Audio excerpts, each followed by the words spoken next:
Hujambo mtazamaji wa Zone Media, karibu tena ni kujuze yote ambayo yanajiri katika anga za kimataifa kwa undani zaidi. Mbunge wa Irani na mwenyekiti wa kamati ya usalama wa taifa na sera za kigeni ya bunge la Irani, Ebrahim Aziz, leo ametoa onyo moja kwa moja kwenda kwa Marekani.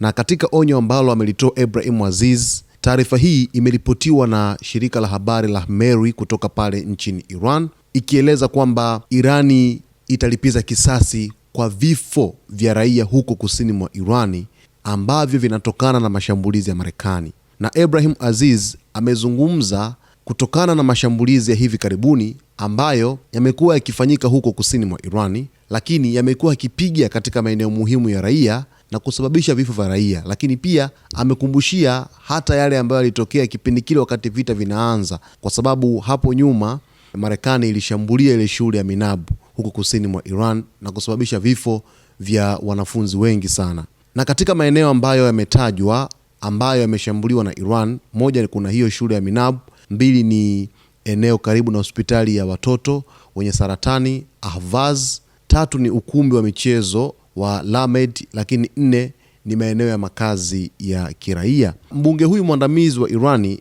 yeye ameionya Marekani kwamba vikosi vya kijeshi vya Irani havitasahau vifo vya raia vilivyotokana na mashambulizi ya hivi karibuni ya Marekani kusini mwa Irani. Ebrahim Azizi alisema kupitia mitandao ya kijamii kwamba mashambulizi ya Marekani katika maeneo mbalimbali ya kusini mwa Irani yanayoonyesha kile alichokiita kushindwa na kukata tamaa kwa jeshi la Marekani katika kukabiliana na Iran.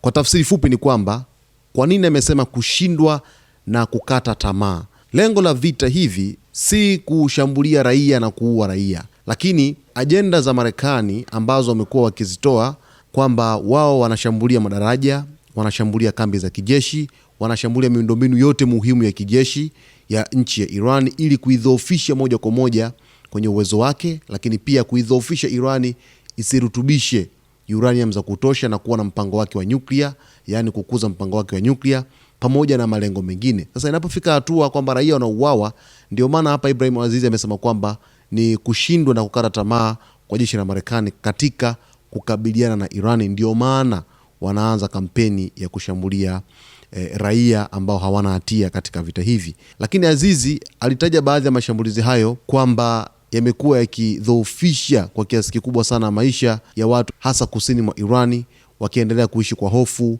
kupata wasiwasi mkubwa, lakini maisha yao yakiwa hatarini wakati wowote kutokana na ndege za kivita za Marekani zinazoendelea kufanya operesheni zake za kijeshi huko kusini mwa Irani. Na Azizi katika taarifa yake, yeye amesema kwamba eneo la kusini mwa Irani limekuwa ngome muhimu ya ulinzi wa taifa na lina nafasi kubwa katika mioyo ya wananchi wa Irani. Na katika taarifa ambayo ameitoa, akakazia Ebrahim Azizi akasema kwamba vikosi vya Irani havitasahau damu ya watu wasio na hatia na vitachukua hatua ya kulipiza kisasi kwa kile alichodai kuwa ni mauaji ya raia. Mambo ambayo yanaendelea katika vita hivi au mzozo huu kati ya Marekani pamoja na Irani ni yanatisha, kwa sababu raia wanaingia katika, tunasema, nafasi ambayo ni hatari kutokana na mashambulizi yanayofanyika pande zote.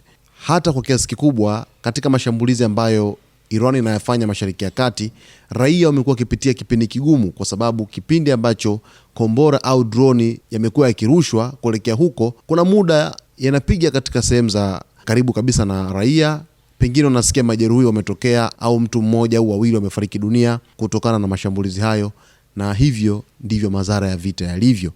Basi mtazamaji wetu, mimi nitakujuza yote ambayo yanajiri katika anga za kimataifa, huku mvutano ukizidi kuendelea kati ya Marekani pamoja na Iran. Utakwenda kufahamu kwa kina kwamba nini ambacho kitajiri kwenye mzozo huu mkubwa kabisa. Nitakuletea uchambuzi wa kina kuhusu hali halisi inayoendelea huko Mashariki ya Kati.